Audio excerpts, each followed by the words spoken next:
I believe they were 14 of 26 from three in the first half. Just what'd you see from the defense in the first half, and then what it might have looked different in the Yeah, I second? thought a couple things. I think they had 3 or 4 off of offensive rebounds. And then we had 5 bad switches where, and that's what we showed at halftime. We just, all 5 of them, you just cannot have. We showed them all, which I never do that many clips. And like, this can't happen. And our guys did it. So it's good.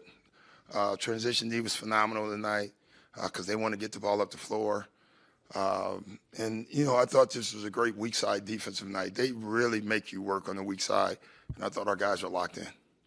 Andre gets the steal right away. Just kind of what you think of the energy that he brought? Exactly what we wanted from him. He made plays. He was athletic. Defensively, I thought he pitched the shutout almost on anybody he guarded. So got his hands on things, got a couple offensive rebounds, ran the floor a couple of times. It's so funny. Though he didn't get the ball, I kept telling him, with your speed, if you sprint down the middle of the floor, someone has to take you. And a couple of times it was a guard, a couple of times it was a big, and it led to us getting threes. So he did everything we asked him to do. Gary plays 8 minutes in the first half, doesn't play in the secend half. What went into that decision? Back spasms. Yeah. So I saw him running down the floor in the second quarter, and I turned and said, he's not running normal. I'm not a real doctor, but I saw that. So Bobby's been kind of up and down at the Needed start a of the game. season, but Yeah. what'd you see? How did he get going in the second half? slowly, when you get into these, and this is the same thing with Gary, when you get into these, whatever you want to call them, you start forcing it. The world goes a little faster for you. And I thought in the second half, he just slowed down and started playing like Bobby. It's an insignificant shot, but that three was huge for him. He wasn't even going to take it, and the fact that he's back to feeling good about himself is good for us. Just what A.J. Green has shown you these last couple games with expanded playing time. He's been great. Making shots.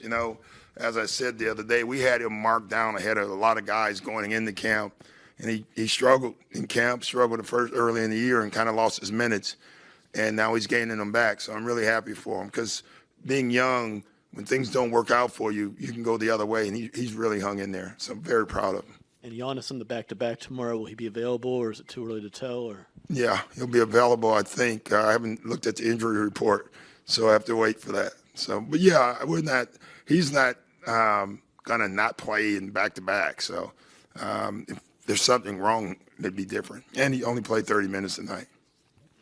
Hey, Coach, as Andre continues to get more minutes and potentially see the starting lineup again, how do you encourage him to find the balance of bringing that aggressive nature out on the court without picking up foul trouble? You want to talk to him? The old saying is, I'd rather kindle a fire than start a fire.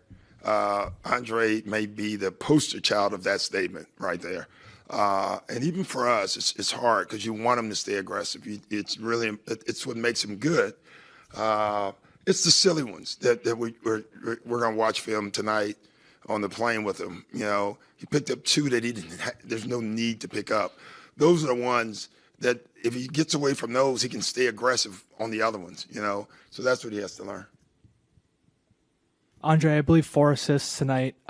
Playing kind of that connector role. I was wondering how important is it to have those guys who are connectors when you have 2 top 10 scorers? That was the other reason that went into starting him. You just hit on it.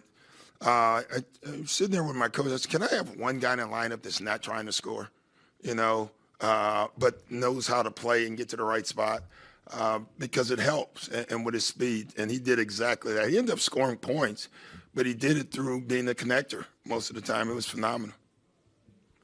Doc, I know you guys are barely at the first water handout of the marathon, but is there a sense of needing this one, if only to show some results for the work? Yeah, it was a home game, and we've lost 2 home games. So really important for us to win this game.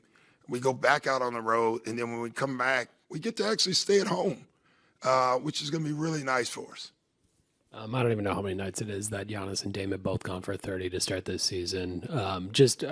How solid have they been for you, and how important has it been that they've been that solid? Like their rhythm today, We run that V out action, and they're, it's funny. Early on, they wanted a call for everything, and I've never run that action with calls because I think it's a read in the field, but they wanted calls, so I'm giving them calls. And then tonight was the first night they did 4 or 5 actions, and it was beautiful. I can't wait to watch and show them, because that's quicker when you don't have to make a call, when you just take a read. Giannis flipped the screen on it.